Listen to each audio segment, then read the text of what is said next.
and welcome to CIA, Contagious Influencers of America. I'm David Sams, along with Victoria Robinson. I'm so happy to be here, especially for this interview. Toby is a friend.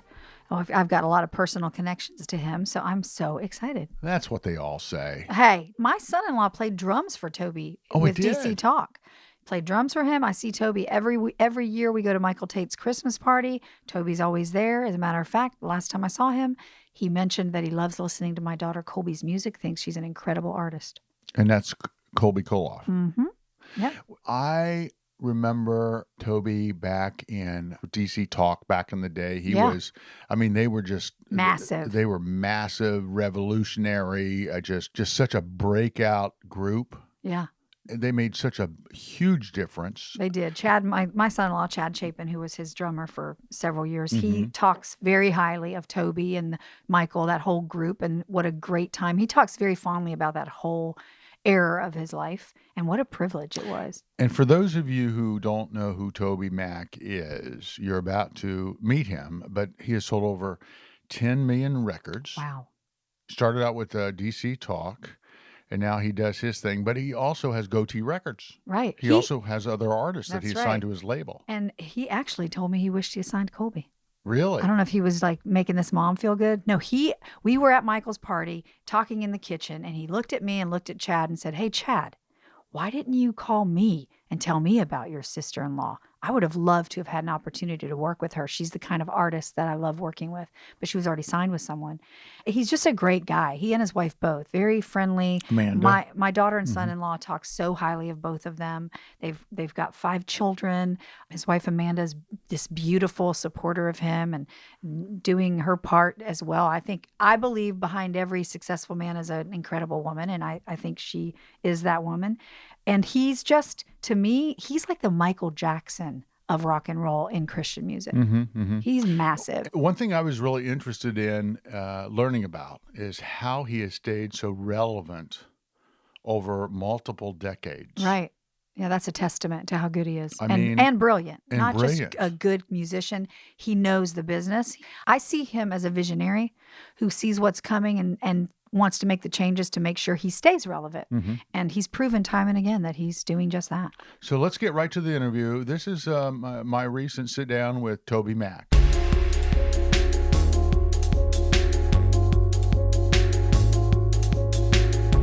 Toby, it's been a while since you put out your last album. What gives? They tell me 3 years. I thought I made it a year earlier this year. Honestly, that's how it's been. Like, I've been working so hard that I literally thought, I made it. I put out a record 2 years later, but then they said, no, you're wrong. It's 3 years later. I've just done a lot of shows and worked with a lot of artists at Goatee and stayed busy over that 3 years, you know? What's the process? What's the build-up to actually decide to put out another album? I mean, I'm sure you get pressure all the time from the label and from everybody around you. Come on, put out another album, right? But yeah, I mean, I think they would love it to be faster. I think most artists are probably 2 years, maybe even a year and a half, and I'm 3. But I don't, honestly, like I don't live enough life. I don't overcome anything or fall down enough to write enough songs. I need 3 years of life to write a new record if it's going to be real. Like, and it's going to be real experience writing and not fictional stuff. And I found that real experience resonates with people in a much greater way than me making stuff up. Look, you've been doing this for quite a while. Yes, sir. As have I. You can say that. I'm good. And that's a good thing, right? How do you stay relevant? I guess by not trying to. I mean, I know that sounds weird, but I don't try to. I've really said a couple records ago, I'm not going to try to do that. Like, that just feels gross. It feels a little gross. So don't try to do it, first of all. I do feel like I'm fortunate in the fact that I've sort of stayed in the river of music. I've never, like my dad got out in 1967 or 1972 and said, "That's my era. I'm done. I'm getting out on the bank and I'm going to park right here. I'm not going to keep moving with the river of music. I don't understand that stuff you do, Toby." And I've just never gotten out on the bank and said, "This is my era." I've just kind of kept moving, and I have all the experience of all those years of being on the river, and I just have never said, this is me, 90s R&B or hip hop, that's me, and I don't like anything else in 2000, 2010, Mm-hmm. 2018. Mm-hmm. I've kept moving, and maybe that's the way I've kind of stayed fairly relevant, but I really do. At the beginning of this, you asked me, I said I don't try, and I really don't. I'm not trying. I feel content not to grasp to be the youngest, coolest dude. I'm cool. I'm Mm-hmm. blessed. I'm Mm-hmm. fortunate. I have an amazing team around me. So, do you see yourself being Sir Paul McCartney in like 25? How old is he now? He's 80 80 something, something, deep right? into his So, 80s, I late think. 30s. I have no idea. Like, I really don't have a plan. Yeah. And I don't say this in a pious manner at all, but if God keeps breathing songs through me Mm-hmm. that are resonating with people, I'll keep forging on. It really is about the song, isn't it? It's always about the song. More to me than ever right now. It's like these, like when I listen to this record, The Elements, and I look at the songs, I'm like, I could not have written these songs 10 years ago. I wasn't in this place that I'm in now. And that tells me to keep going, because my songs, as my life evolves, my songs are evolving. As the seasons of my life change, my songs are changing. And I know people are out there changing with me. Mm-hmm. And I know what I face isn't that different than anyone faces. I was just doing an interview with someone that's at a university, and I said, I know you think I'm in a different season. I mean, I know I'm in a different season of life than you. I am. But I guarantee you, our problems, our successes, our failures, our friends hurting us and us hurting our friends, our Mm-hmm. friends being there for us and us being there for our friends, it's not that different. Mm-hmm. Mm-hmm. Is there a certain freedom that you have now to write and to sing about things that, you would have questioned whether you had that same sort of leeway 20 years ago? I think definitely. I look, man, I'm not gonna mince words here. I'm not gonna lie to you. Like, I've always felt like I've had a freedom. Mm-hmm. Somehow or another, some way or another, God made a plan for me to have a freedom, especially in Christian music, that most people don't have. Mm-hmm. I don't know why, but I'm honored, and I'll do everything I can with it. I want to maximize the field He's given me. He's given me a field, and He said, Toby, work that field, and I'm gonna work it. And it does mean I have, because I have other artists come up to me all the time that are my friends, and like, wow, you can do that and get on radio, but I can't. Mm-hmm. And I'm like, I don't know why, man, but I'm gonna try to push through and make the hole in the opening big enough for you to charge through right behind me or with me. Well, I think the authenticity is everything. Let's talk about your new album, especially. I want to talk about the song "Everything." Tell me the story behind that song, how it came about, and what was going through your mind and heart. Yeah. Well, I woke up the morning that I wrote everything, and I was just gonna go to the studio. It was one of 2 days that I got to be with this producer that I've written some other songs. I wrote "Me Without You" with him. I wrote "Feel It" with him. We've had great success, and I had 2 days with him, so I was like, okay, I got to gear up to write this song. And I had a little pressure because he was in the midst of producing the current Carrie Underwood record. He did every song on the record, so I was like, oh, I only get 2 days. I got to make this good. You know what I mean? So I had this song in my head, and felt decent about it, but not great. And I'll never forget, I got in my car, and I kind of just realized in that moment to take this 20-minute drive from Franklin to Nashville, where his studio was, and I'd go, this song's in my head, but it's not in my heart. So I just got in my car and I said a simple prayer. I said, all right, God, if you want me to write something other than this song in my head, show me something.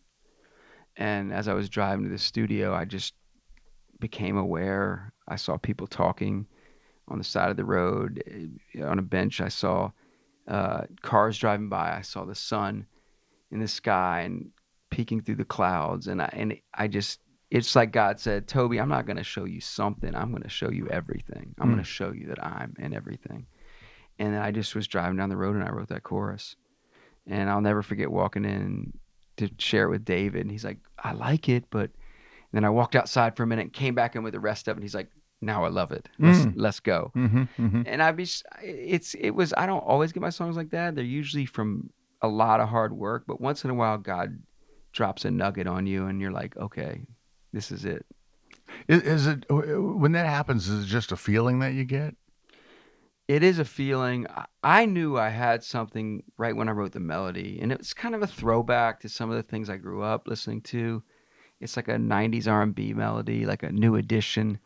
You know, if you know who that is.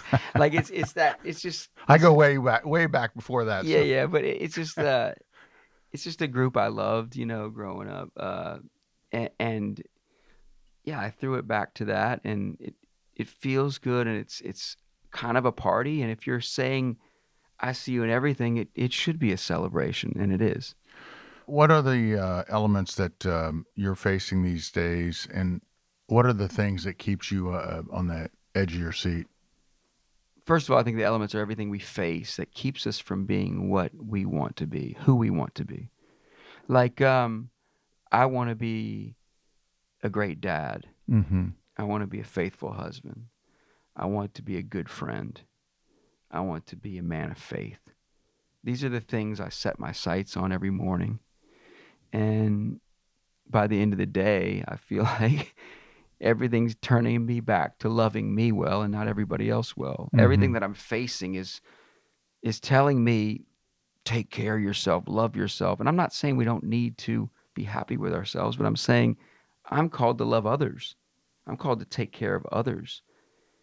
And I just feel like these elements are working against us. It's everything. It's everything we face. We go into sort of survival mode at times because we're getting beat down by what's happening in society, what we're looking at on social media,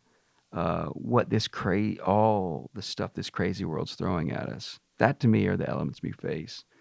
Um, you ask about edge of my seat too. To me, Mm-hmm. edge of my seat is it's when I say the edge of my seat, I don't mean uh, like nervous. Mm-hmm. I'm like on the edge of my seat with expectancy.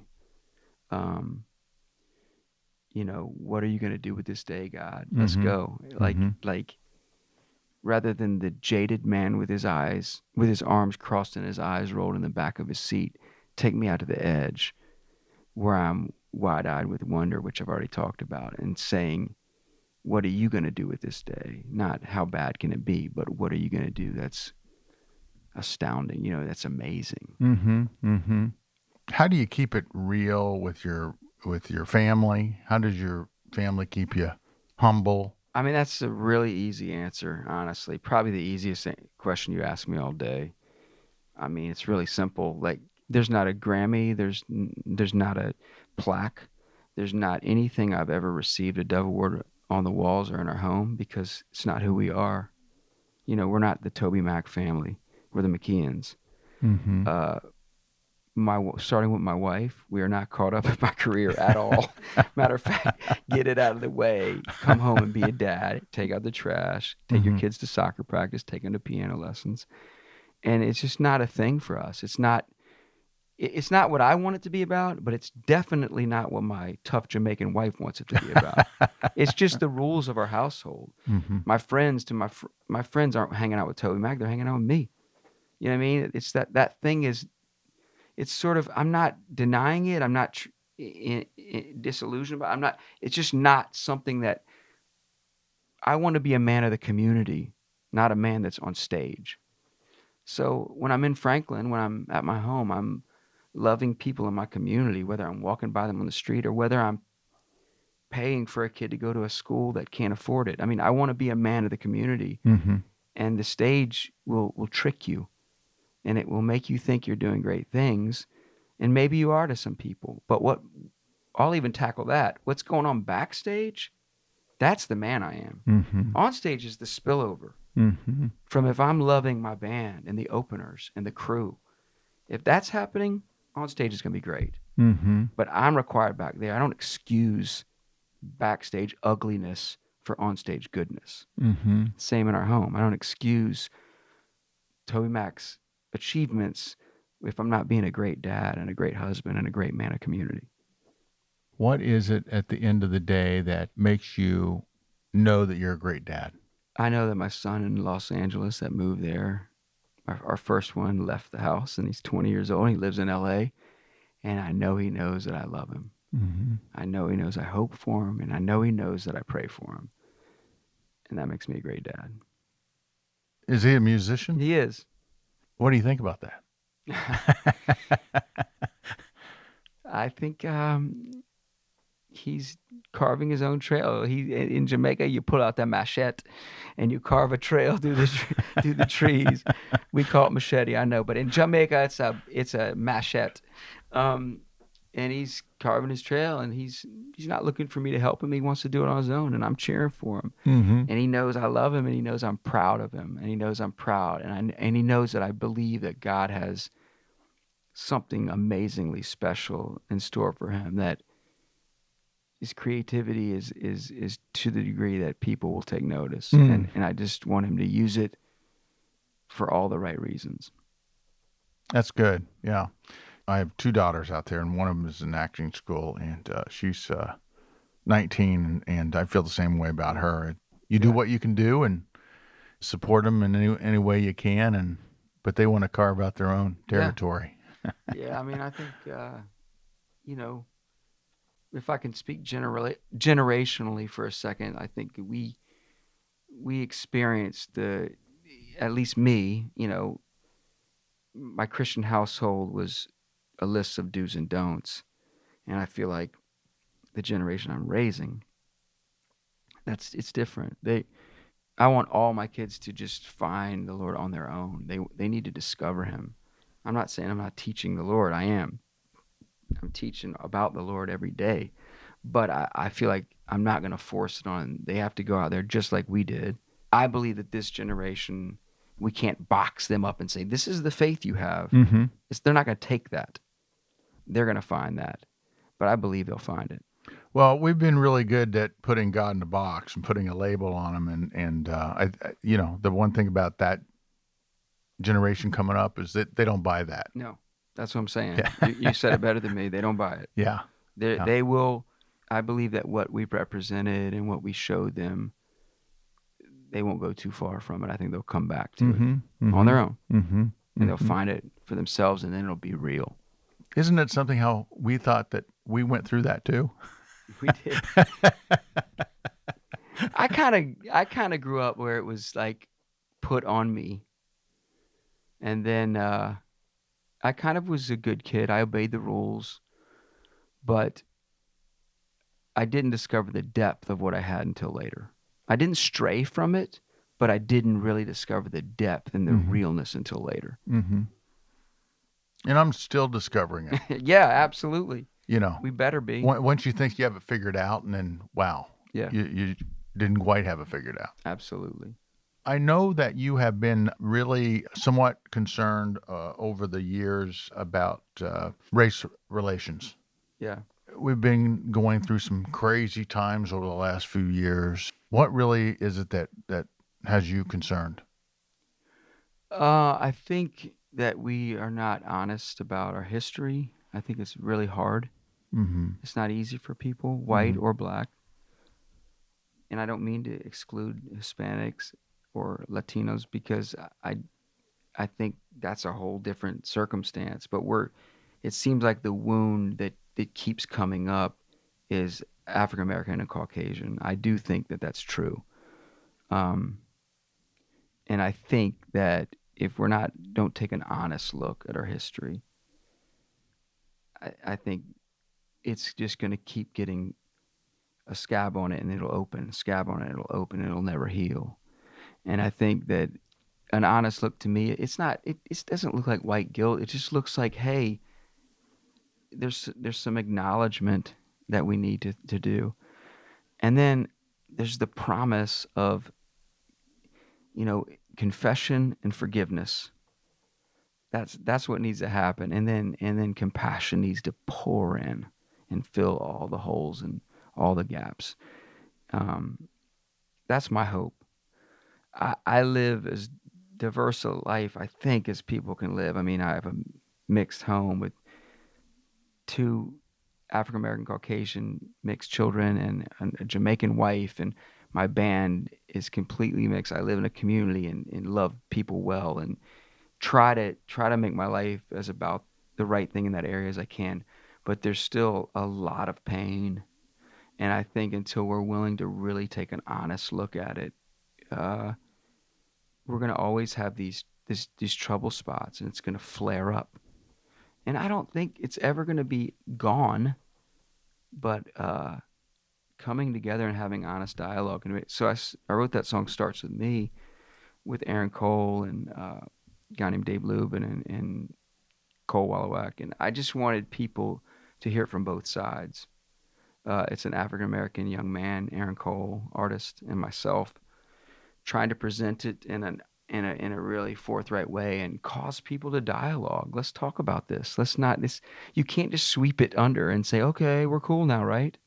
No, we're not, and we need to talk, and we need to acknowledge, and then we need to confess and forgive, and then we need compassion to run deep in us.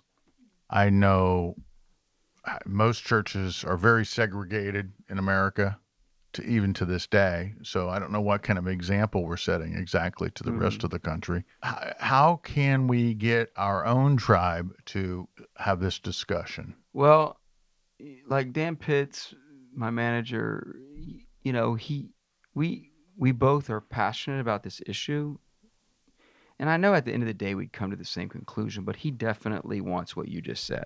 Like, let's all get together in a room. I've done that.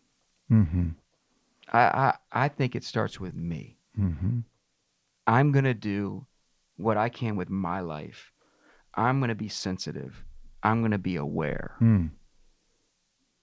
That's all I can do. I'm not Mm-hmm. gonna get a big summit meeting together and figure this thing out. Like, it's just not gonna work like that. Right. That's my opinion. Dan feels different, Mm-hmm. and I love Dan. He's my friend, and we do this together. But I just feel like societal change comes from individual change.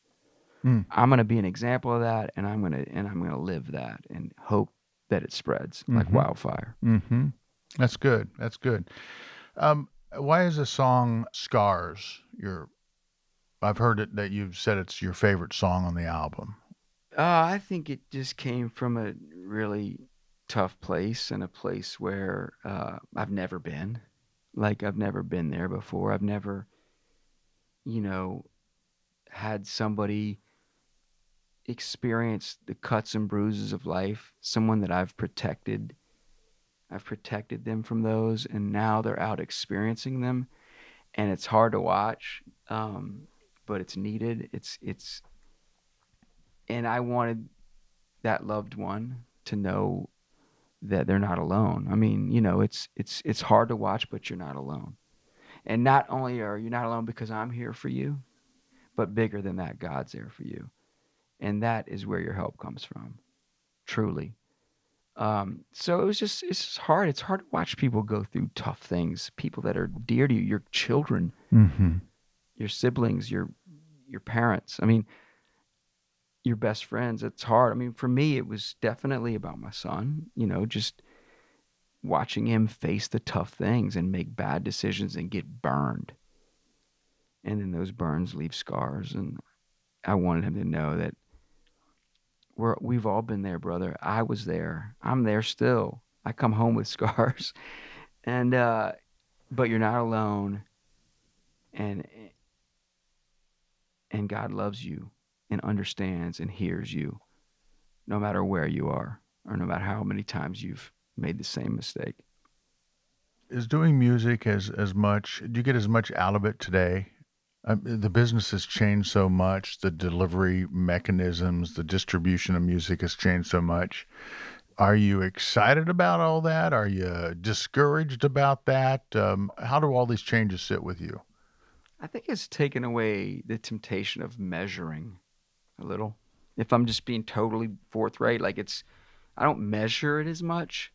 Like, we used to be able to say, "Oh, you sold 110,000 units first week." 110, for those that don't know, what that's 110,000 compact discs, Right. What's that? CDs. Yeah.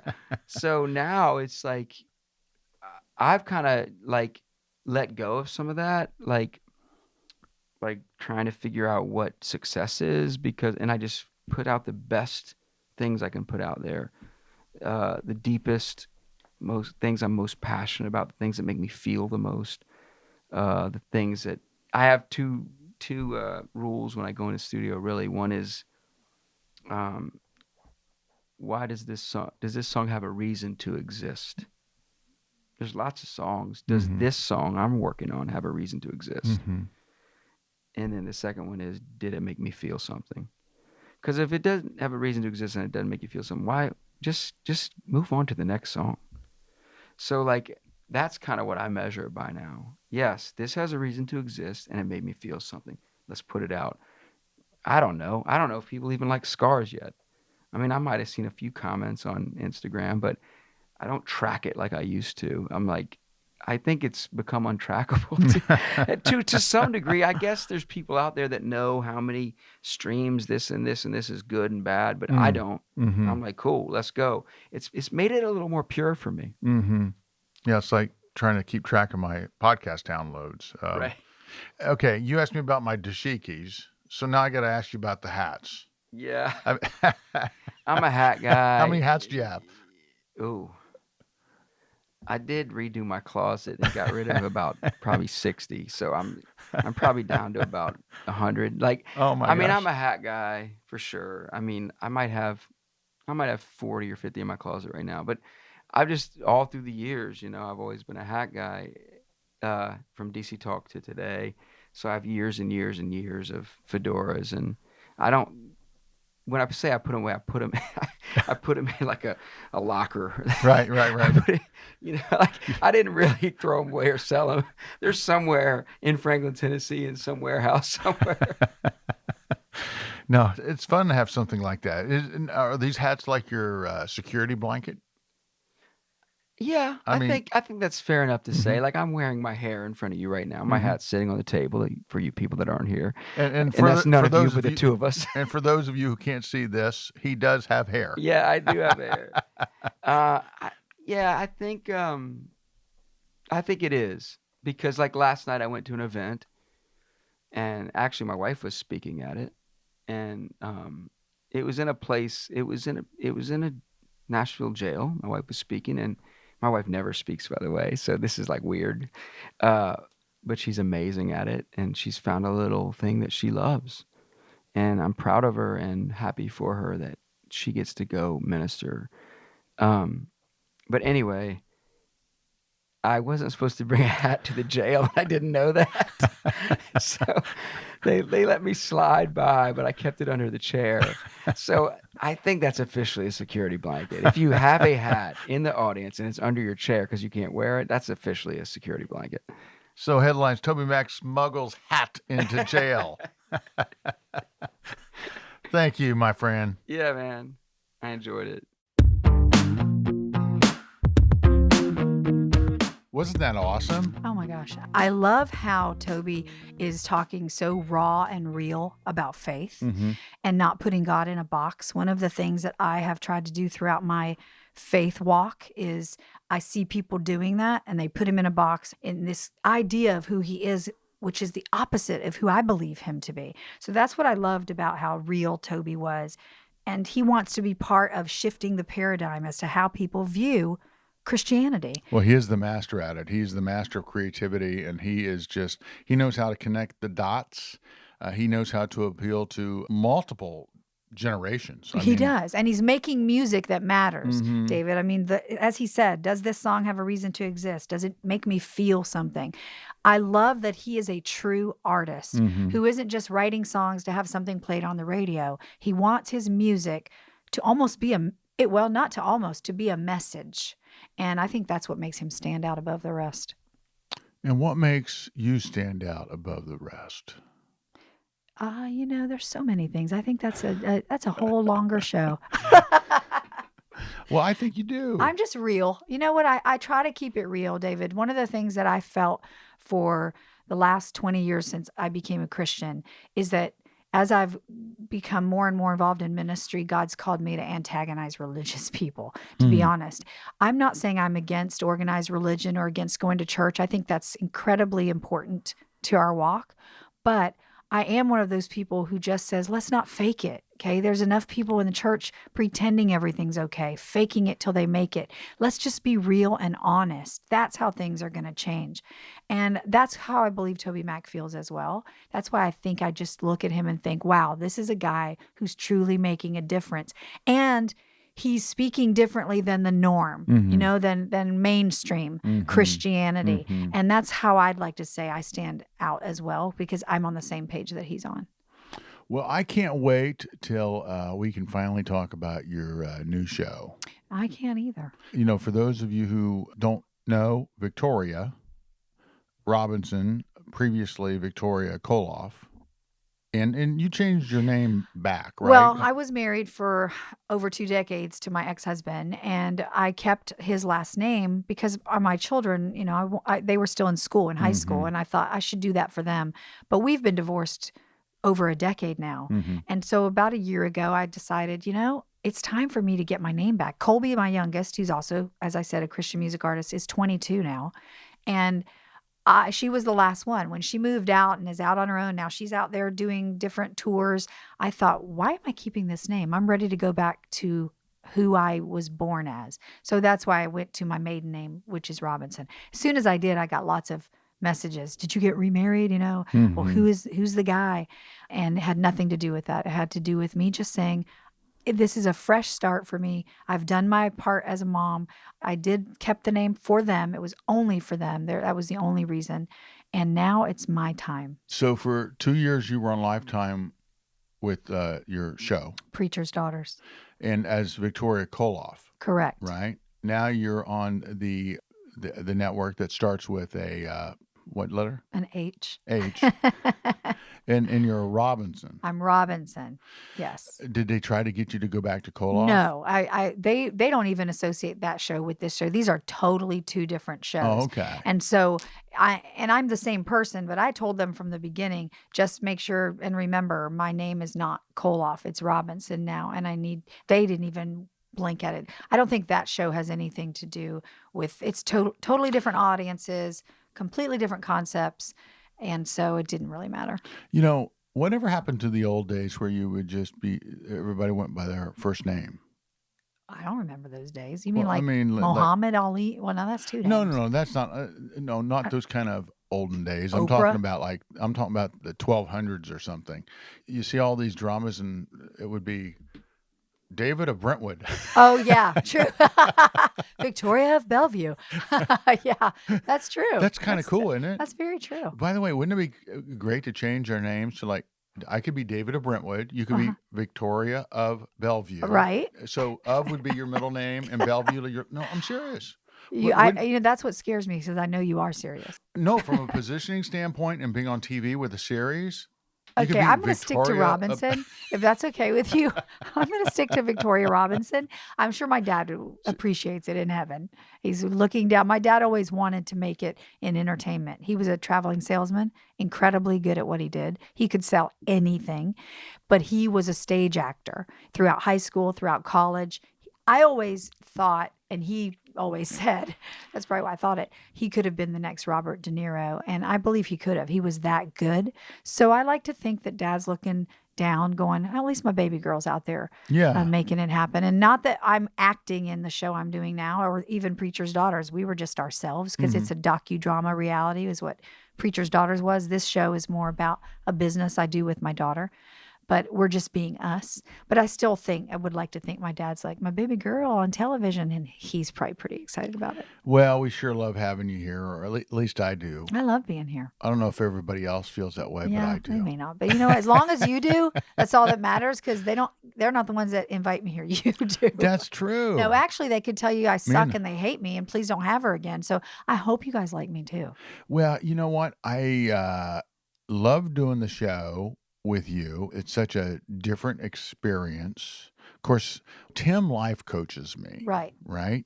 So I know that when we show up together, and I love doing it with Tim Because he's going to dig because deep. he's going to dig. Hmm. But man, we go places where I never expected to go on a microphone. Right. Right? I thought, yeah, he'll tell me how to, like, tie my shoes and brush my teeth a little better and, just stupid, crazy stuff, right? No, man, he goes deep, deep. I need him to do a little evaluation on me. Can't ever hurt for someone else to give you their perspective of what they see you do or how you act or different behaviors. I think some people get offended or they can't take constructive criticism well. I want to learn. I want to be a constant learner, and I want to constantly be the best me I can be. So except from my children, I don't want to hear anything mean from my children. Anybody else, I love them. I like when they sit down and say, hey, Victoria, you do this. But one thing I'll tell you, my pastor told me 20 years ago, I was on the worship team of a church of like 8,000 people leading worship. And afterwards, it made me always uncomfortable when people in the lobby or the church, they'd come and find me and say, oh, your voice, I loved hearing you. And it just made me uncomfortable. So I'd kind of just change the subject or look around. Yeah. So my pastor came to me one day and he said, listen, I want to talk to you about something because I know your heart and I know you truly love and care about people. But I'm having many people come to me saying, I don't feel like Victoria likes me. I said, what? He said, exactly. And here's why they're thinking that way. Because when they're talking to you, you're looking around. You're not looking at them in their eyes. And they feel like you're looking for the next best person that's coming so that you can say, excuse me, got to go. So just keep that in mind and be conscious of it. And I'll tell you, David, since that day, I have tried to always be conscious of when I'm talking to somebody, give them my undivided attention. So that was constructive criticism that I was able to take well. Now, my daughters say to me, Mommy, I hate how you cook. And I take that so well. I might say, then go to eat at the neighbor's house. But I try to be somebody who can take what someone says, internalize it, sit on it, and make the adjustments I feel that I need to make. What you're saying is absolutely correct. Eye contact for me is difficult. And it's weird. Yeah. I love to sit down like with you but you notice how sometimes I just sort Yeah, of I wander notice. off? I notice.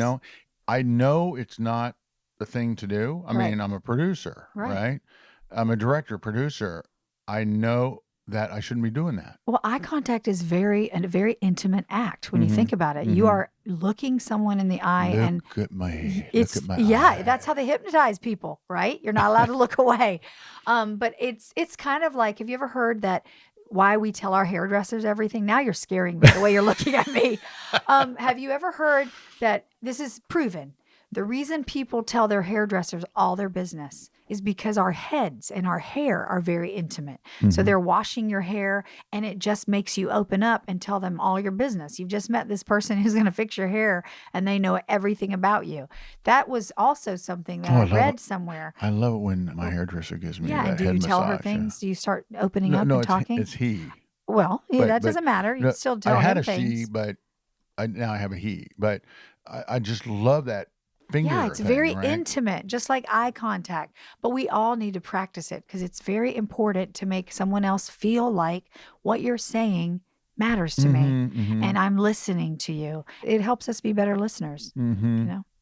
I will tell you someone who absolutely gets it right when it comes to eye contact. Tim? No, it's somebody that you know and I know and millions of people know. Joel Osteen. Oh, really? Joel Osteen is viewed by, I think, 12 million people a week watch his show. Now, keep in mind that for a couple of decades, he was the producer of his dad's Until his dad died. service. And then he took right? over. His television programming. Right. So obviously, he was the guy behind the scenes that was putting it all together and coaching his dad as far as on-camera performance, etc., working with the camera people, the lighting people, and all that.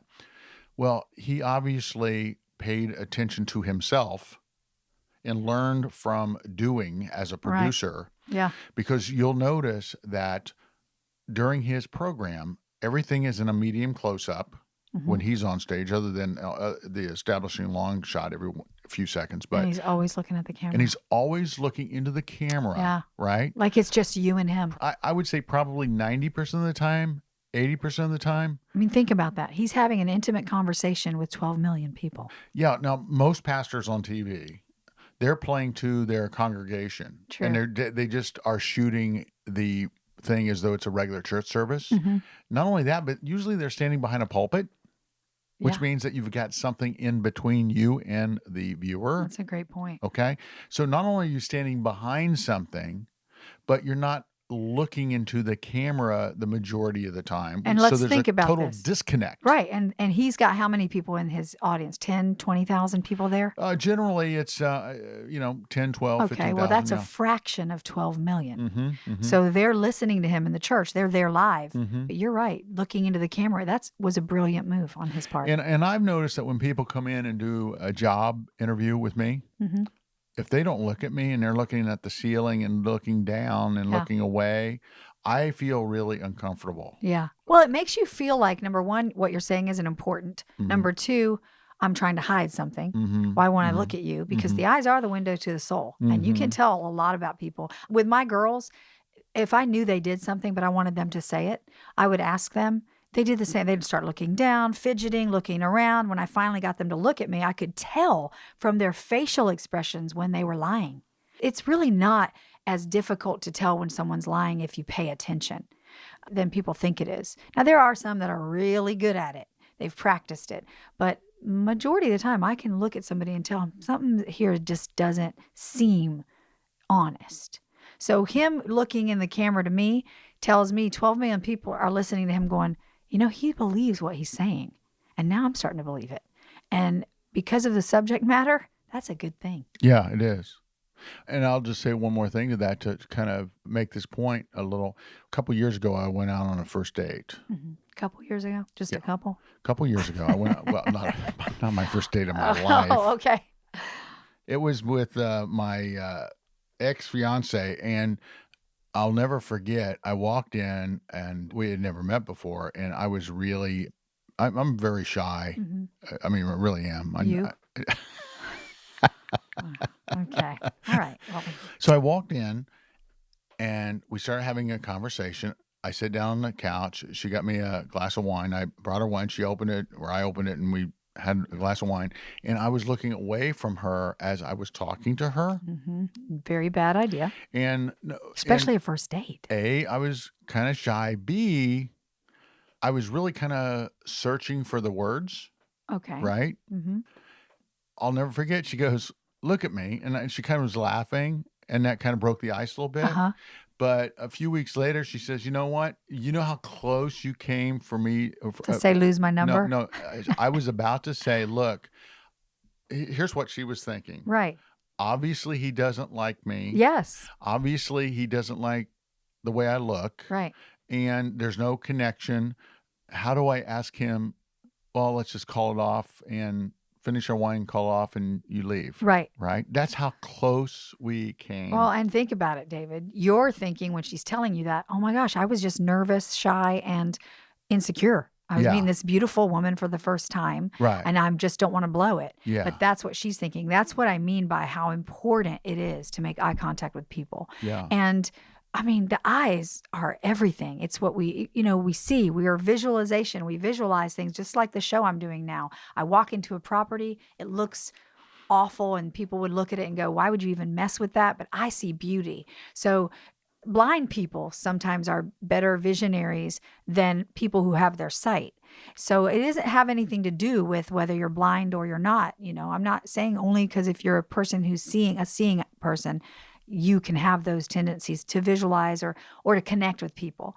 I think it's one of the most important lessons when that pastor said that to me. I am so grateful that in love, not condemning me, in love, because he knew my heart, and he knew if I only knew how I was making people feel, it would crush me, because that's not who I am. I don't want anyone to walk away from me thinking, well, that was like a wasted conversation. Who does she think she is? I mean, is she too good for me? Mhm. And that is not, me. That's not who I am. Mhm. And so I was very grateful to him to love me enough to share that with me. Mm. I think that is a testament to friendship, is when you can in love say to your friend, here's something you're doing. I'm just telling you this because I love you, because I know your heart. That's not who you are. But this is how people they are taking you, how you're projecting yourself to Mhm. them. And I've never forgot. I know where I was standing in that church. I know what I was wearing. I remember that moment like it was yesterday. I have never forgotten it. Mm. And when I find myself wandering, even because it's not like in 20 years I haven't, I remember his voice and I stop. And it wasn't because I'm not interested in them. It's because something caught my attention. I stop and go, that can wait. This person's important. They're talking to you and they have something to say. So concentrate on what they're saying. Oh, by the way, if I would have had better eye contact with her, we'd still be together today. Wow, that's heavy. I mean, think about it. Well, and maybe you need to go Get glasses? knock on her door. And yeah, that's another show, David. You know, I love doing this with you. We ought to dream up our own little show. I think we should. You know? That If would be fun. it's for Let's no one work on else's that. benefit, it'll be for ours. Yeah, exactly. It's great This is good- therapy. This is good therapy. It is good therapy. So Tim will be back with us on the next episode. He's been on the road, traveling around the world, speaking before thousands and thousands of people. He's rocking it. We love having you here. I love having you both here. One of these days, I'm gonna have to bring you together. I would love that. Yeah, you would love him. I really You would like to be. do that. Mhm. You guys would just gel. I know it. And then you wouldn't have to have me around. You could just do this by yourself. You could be our subject. You could both pick on Yeah, me. we could both pick on Okay, you. we got to go. Oh my gosh, look, we've been having such a good time. It's like the moon's coming up. It's like midnight. You know? No wonder I'm hungry. Hey, listen, please share this podcast with your friends. Tell them about it. We are on all the major platforms, including Google Podcasts, Apple Podcasts, and wherever you get your podcasts. And we're on Alexa, and we're on Google Home. All you really have to do on Alexa is say, Alexa, play the latest episode of CIA Contagious Influencers of America podcast. I think the AI is getting so good on that now. By the way, the AI on Google Home, all you have to do is say, okay, Google. You can actually say, play episode 14 of Wow. Contagious Influencers podcast. It's crazy. Or CIA Contagious Influencers podcast or what. You can actually ask by episode. So, or you can say play the next episode if you've already heard that episode. The artificial intelligence on these things is just Do crazy. you remember the ride at Disney World? The one where the carousel of progress. Oh, yeah. I love that one. Yeah. I remember going there first time 30, 40 years ago going, there's no way. Or Space Mountain when you come off the ride and there's all the, I'm telling you, that's where we're at, where it's not going anywhere. I'm going to have to teach my grandsons how to say, because they love to go, Google, play thunder. Google. So I'll have to teach them to play Mimi. Yeah. You know, I read an article yesterday where the guy is from MIT, a researcher. I mean, this guy's brilliant. He's been responsible for some amazing technology, and the article was talking about how MIT is now spending over $1 billion on artificial intelligence on development. But he was saying that 10 years from now, we will not have cell phones. I believe we that. will not have a mobile phone. 10 years from now, the whole idea is that we will think it, we will dream it, and it will appear in so many words. So in other words, if you want to watch like Netflix on right now, you can get it on your cell phone. Which my kids, my daughters who are in college, if it's not on their phones, it doesn't exist. Yeah. They don't care about a big screen TV. They don't care about laptops. All they care about is their phone, right? So think about this. What this guy's saying is that 10 years from now, we will live in a screenless society. Wow. So in other words, if you are thinking, I want to binge on a TV episode or on a TV series, you will think to yourself, okay, I really love that show about so-and-so that with Victoria Robinson and her daughter. I want to watch that tonight. I'm going to binge in like 4 episodes. So pick up where I left last night. And you're like, I don't know if you'll close your eyes or what you'll do, but it will appear in your mind. No, this is crazy. I'm not making this up. No, I know you're not. And I can't say I don't believe it because look where we're at today. I think anything is possible. Well, if you think smartphones did not exist, 11, 12 years ago? Yeah, exactly. They did not exist, and that's how far we've come. Now we can't imagine being without them. And I have a love-hate relationship with all of it. Well, think about the internet from our perspective did not exist. It's 90 to 20, how many years old is it? Mid-90s, right? Yeah. I mean the internet that we're familiar with. Exactly. Really, it's 20 years old? Wow.